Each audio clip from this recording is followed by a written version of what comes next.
Hello friends, स्वागत है आपका हमारे यूट्यूब चैनल परफेक्ट नॉलेज में।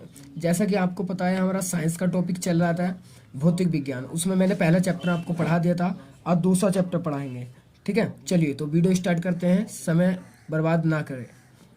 चलिए तो देखिए चैप्टर नंबर दो का नाम है मानव नेत्र तथा रंग बिरंगा संसार। इस चैप्टर में से जो उठेगा वो ही मैंने टॉपिक यहाँ पर आपको समझाने के लिए उठाया है, और बहुत सरल भाषा में है। आप बस पढ़िए, अच्छे से समझ याद हो जाएगा, 2 बार पढ़ लीजिए बस। मानव नेत्र क्या होता है पहले वो देख लीजिए। मानव नेत्र प्रकृति की एक अत्यंत मूल्यवान देन है, जो हमें इस संसार तथा हमारे चारों ओर के रंगों को देखने के लिए योग्य बनाती है। यानी कि जो आँख है, जो नेत्र है, वो प्रकृति की एक अत्यंत मूल्यवान देन है। आपको पता है, क्योंकि आँख ना होती कुछ नहीं होता। आप क्या देखते हैं अगर आँख नहीं होती तो? और आँख से ही हम इस संसार को, चारों तरफ के रंग बिरंगे इस वातावरण को देख सकते हैं। ठीक है, ये तो हुई आँख की बात। अब जो क्वेश्चन आएगा वो क्या आएगा वो देख लीजिए। क्वेश्चन आएगा दृष्टि दोष क्या है। तो दृष्टि दोष समझना बहुत महत्वपूर्ण है। चलिए, जब नेत्र द्वारा देखे जाने वाली वस्तु का प्रतिबिंब रेटिना पर न बनकर उससे पहले अथवा पीछे बनता है तो नेत्र के इस दोष को दृष्टि दोष कहते हैं। यानी कि जो हम देखते हैं किसी वस्तु को, उसका जो प्रतिबिंब बनता है वो रेटिना पर बनता है। जब रेटिना पर बनता है तभी हम उसे सही देख पा रहे हैं, यानी कि हमें स्पष्ट दिखाई दे रहा है। लेकिन अगर प्रतिबिंब रेटिना पर न बन के पीछे आगे बन जाए तो फिर क्या होता है, हमारी आंख में दोष होता है। यानी कि हमारी आंख में दोष होता है, तो निकट दृष्टि दोष या दूरदृष्टि दोष। ये क्या होता है, चलिए क्वेश्चन इंपोर्टेंट है। यहाँ से एक क्वेश्चन ये जरूर आता है, वेरी वेरी इंपोर्टेंट है, वेरी 10 बार लगा दूं कम रहेगा, आप याद कर लेंगे।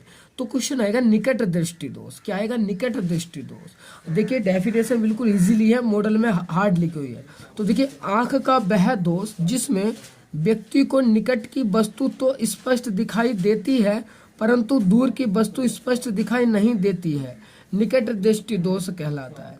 यानी कि निकट दृष्टि दोष है तो निकट की तो दिखाई देगी, दूर की नहीं दिखाई देगी, ऐसे याद करेंगे। ठीक है, चलिए तो देखिए, आंख हमारी ये रही, ठीक है, नेत्र लेंस ये रहा, जो दूर अनंत से है। देखो, निकट की जो वस्तु दिखाई दे रही, दूर की तो नहीं दिखाई दे रही। तो दूर से जो अनंत से दूर रखी है वस्तु अनंत पर, ठीक है, तो उसकी जो किरणें हैं, जो उसका जो प्रतिबिंब है वो कहाँ बनना है, तो देखिए रेटिना से पीछे बनना है। कहाँ बनना है, रेटिना से पहले, पीछे नहीं पहले। ठीक है, पीछे तो इससे इधर हो जाएगा, वो क्या बनना है, पहले। रेटिना यहाँ इससे पहले ही बन रहा है, तो पहले बनना है। इसका मतलब हमारी आंख में कौन सा दोष है, निकट दृष्टि दोष। यहाँ से क्वेश्चन याद करेंगे, ये पूछा जाता है कि किसी व्यक्ति की आंख में निकट दृष्टि दोष है तो प्रतिबिंब कहाँ पर बना, तो देखिए रेटिना से पहले बना। कहाँ बना, रेटिना से पहले। इंपॉर्टेंट है, याद कर लेंगे।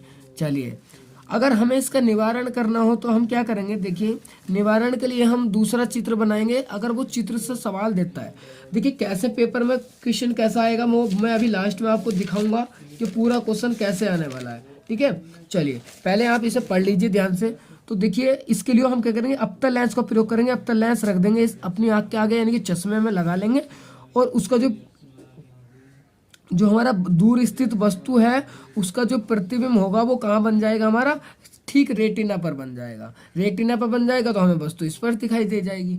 ठीक है, चलिए तो आगे देखिए। तो अब देखिए निकट दृष्टि दोष के कारण, कि निकट दृष्टि दोष असल में आंख में होता ही क्यों है, तो वो होता है, देखिए इस दोष के 2 कारण हैं। नंबर 1, नेत्र लेंस की वक्रता बढ़ जाना। नेत्र लेंस की जो वक्रता है वो बढ़ जाती है। ये दूसरा है, नेत्र के गोले का व्यास बढ़ जाना, यानी नेत्र के गोले का व्यास बढ़ जाता है। ठीक है, चलिए एक बात और बताना चाहूंगा, आप निकट को याद कर लीजिए, दूर दृष्टि दोष याद करने की जरूरत नहीं है, बिल्कुल उल्टा कर देंगे सारा कुछ। ठीक है, दूर दृष्टि दोष हो जाएगा।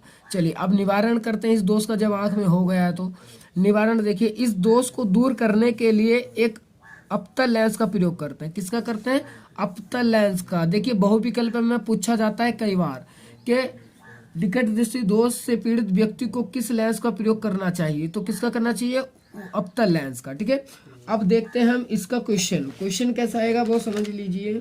चलिए क्वेश्चन आएगा, देखिए यहाँ मॉडल का दिखा रहा हूँ मैं, लॉन्ग क्वेश्चन है। देखिए क्वेश्चन किसी भी तरीके से आ सकता है। दृष्टि दोष किसे कहते हैं, निकट दृष्टि दोष किसे कहते हैं, इस दोष का निवारण किस प्रकार से किया जाता है, किरण आरेख द्वारा समझाइए। देखिए किरण आरेख चित्र भी बनाना है, इसका मतलब देखिए यहाँ पे निकट दृष्टि दोष क्या है, इसके क्या कारण है, इसके निवारण की विधि सचित्र समझाइए। तो देखिए 4 या 5 नंबर में क्वेश्चन पूछा जाता है और मैं कहूँगा यही आएगा, ठीक है, या तो निकट या दूर, दोनों एक कर लीजिए, दूसरा उल्टा करना है। अभी करेंगे कैसे, देखिए चलिए। अब आता है दूर दृष्टि दोष। तो देखिए बिल्कुल आसान है, परिभाषा बिल्कुल सेम है, मैंने सेम लिखी है। आंख का वह दोष जिसमें व्यक्ति को दूर की वस्तु तो स्पष्ट दिखाई देती है परंतु निकट की वस्तु स्पष्ट दिखाई नहीं देती है, दूर दृष्टि दोष कहलाता है। तो देखिए दूर दृष्टि दोष है तो दूर की तो दिखाई देगी स्पष्ट, लेकिन पास की नहीं दिखाई देगी। क्लियर है। चलिए इसका चित्र कैसा होगा, देखिए ऐसा होगा, निकट कोई वस्तु रखी है, दूर की तो दिखाई दे रही है, तो निकट की जो वस्तु है वो उसका जो प्रतिबिंब है वो कहाँ बनना है, रेटिना से पीछे बनना है। ये मेरी रेटिना है, यहाँ पर आर लिखा है रेटिना, तो उससे पीछे बन रहा है, यानी कि उसके पीछे बनना है, इसलिए क्या हो रहा है, प्रतिबिंब हमें दिखाई नहीं दे रही वो वस्तु सही से। ठीक है, तो अब क्या करेंगे, देखिए अगर आंख में हम उत्तल लेंस लगा लेंगे, यानी कि चश्मे में उत्तल लेंस लगा लेंगे हम, तो क्या होगा, जो प्रतिबिंब है निकट से जो आ रही है, जो निकट से जो भी वस्तु की किरणें हैं वो क्या होगा, हमारे रेटिना पर बन जाएंगी। उसका जो प्रतिबिंब बनेगा कहाँ बनेगा, रेटिना पर बनेगा प्रतिबिंब। फिर कहाँ बनेगा, इस पर पी पर, ठीक है, रेटिना पर प्रतिबिंब बनेगा। जो रेटिना पर बनेगा वस्तु का जो चित्रों का वो स्पष्ट दिखाई देगा।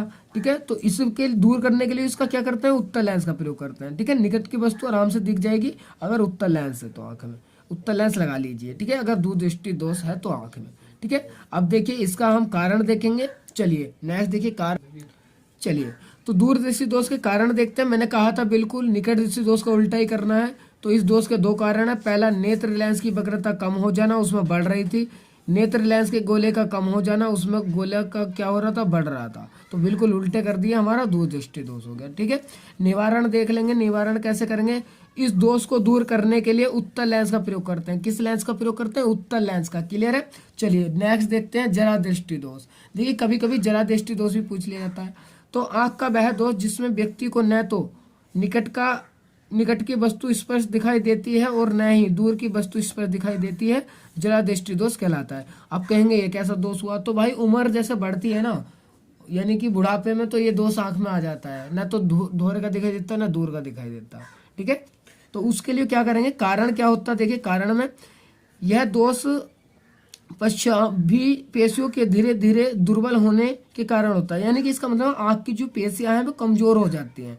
ठीक है, दूसरा है यह दोष क्रिस्टलीय लेंस के लचीलेपन में कमी होने के कारण उत्पन्न होता है, यानी कि जो आंख का हमारा लेंस है वो लचीलापन हो जाता है, कमजोर हो जाता है, जिस कारण हमें ना तो दोहरे का ना दूर का स्पष्ट दिखाई देता है। देखिए दिखाई तो देता है लेकिन स्पष्ट नहीं दिखाई देता है। ठीक है, चलिए निवारण देखिए इस दोष का, किसका, जरा दृष्टि दोष का। निवारण कैसे करेंगे, देखिए इस दोष को द्विफोक्सी लेंस के उपयोग से दूर किया जाता है। द्विफोक्सी मतलब जिसमें दोनों लेंस लगे हों, दोनों लेंस मतलब अवतल भी और उत्तल भी। ठीक है, दोनों ही का प्रयोग हो जाएगा, इसमें उत्तल और उपतल दोनों भी आ जाएगा।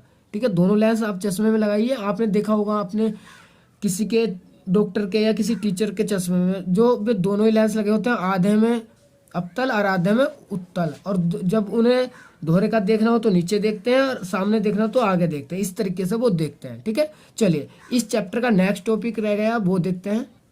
तो देखिए नेक्स्ट टॉपिक का नाम है मेरा वर्ण विक्षेपण, और वेरी वेरी इंपॉर्टेंट है। देखिए इस चैप्टर के मैंने मोस्टली ठाया है, बेकार कुछ चीज नहीं ठाई है ना, टाइम ही वेस्ट हो रहा था, इसलिए अब मैंने बे ठाई है जो आने वाली है बोर्ड में।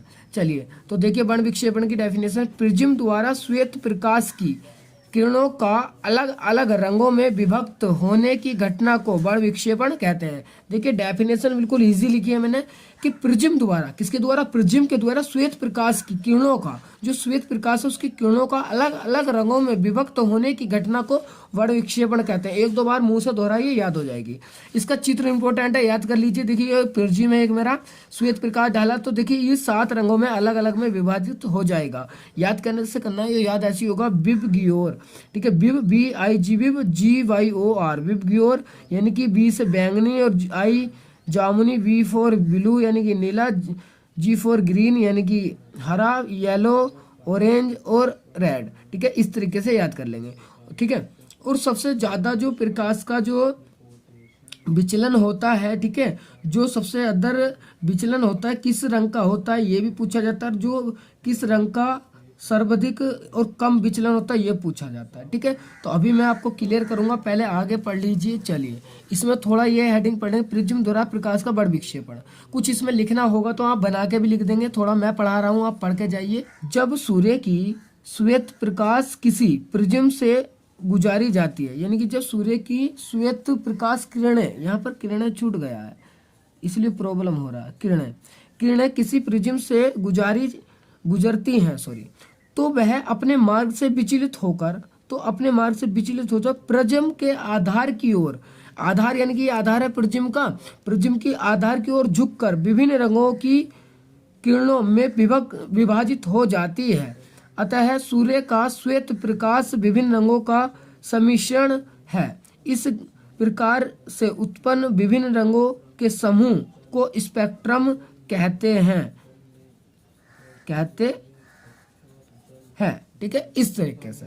चलिए आप बना के भी लिख देंगे, कोई प्रॉब्लम नहीं होगी, ठीक है। एक नेक्स्ट लाइन है, वो देखो इम्पोर्टेंट है, मैंने शुरू में बताया कि लाल प्रकाश की किरण में विचलन सबसे कम, यानी कि सबसे कम किस रंग का विचलन होता है तो लाल रंग का, तथा बैंगनी प्रकाश की किरण में विचलन सबसे अधिक होता है, यानी कि सबसे ज्यादा विचलन किस रंग का होता है बैंगनी रंग का होता है, ठीक है। अन्य रंगों की किरणों में विचलन लाल व बैंगनी किरणों के बीच में होता है, यानी कि और जो रंग बचे हुए बीच में तो आते हैं इनके, ठीक है, देखिए बीच में आ रहे हैं लाल और बैंगनी के बीच में, तो इसके बैंगनी के लाल के बीच में होता है इनका भी विचलन, ठीक है। चलिए अगला नेक्स्ट जो इसी का ही पार्ट है वो तो देखिए एक टॉपिक यहाँ इसका है, प्रिज्म द्वारा प्रकाश के बड़ विक्षेपण का कारण, कि ऐसा होता ही क्यों है, कारण क्या है, क्यों हो रहा है ऐसा, तो वो है ये। तो जब कोई प्रकाश किरण कांच के प्रिज्म से गुजरती है तो वह अपने मार्ग से विचलित होकर प्रिज्म के आधार की ओर झुक जाती है। चूंकि प्रकाश में उपस्थित भिन्न भिन्न रंगों की प्रकाश किरणों में विचलन भिन्न भिन्न होता है, ठीक है। इसकी थ्योरी और भी थी, मैंने मोस्टली यही ठाई है, आप थोड़ा बहुत बना के लिख देंगे हो जाएगा, ठीक है। तो ये मेरा चैप्टर देखिए समाप्त हो गया है। मैं जो आपके टॉपिक 100% आने हैं वे मैंने उठा लिए हैं। इसमें से देखो एक दो सवाल आ जाता है, सवाल आप अपने आप से तैयार कर लीजिए, इतना टाइम नहीं है, मैं आपको सवाल भी सिखा दूँ, ठीक है। आप थ्योरिकल करके जाइए, आपके बहुत अच्छे नंबर आ जाएंगे, अच्छा पेपर में मिल जाएगा, ठीक है। आप थ्योरिकल इसको पढ़ लीजिए, वो भी बहुत है। चलिए और ये जरूर पढ़ लीजिए, ये चैप्टर इंपॉर्टेंट है, मैं बता दूं। और ये जो मैंने जो टॉपिक पढ़ाए हैं very very very very important है। आपसे सजेशन करूंगा, मैं आपसे निवेदन करूंगा, आप ये पढ़ के जरूर जाइए, ये चैप्टर आपके पास का आधार हो सकता है, मैं कहता हूँ, ठीक है। चलिए धन्यवाद।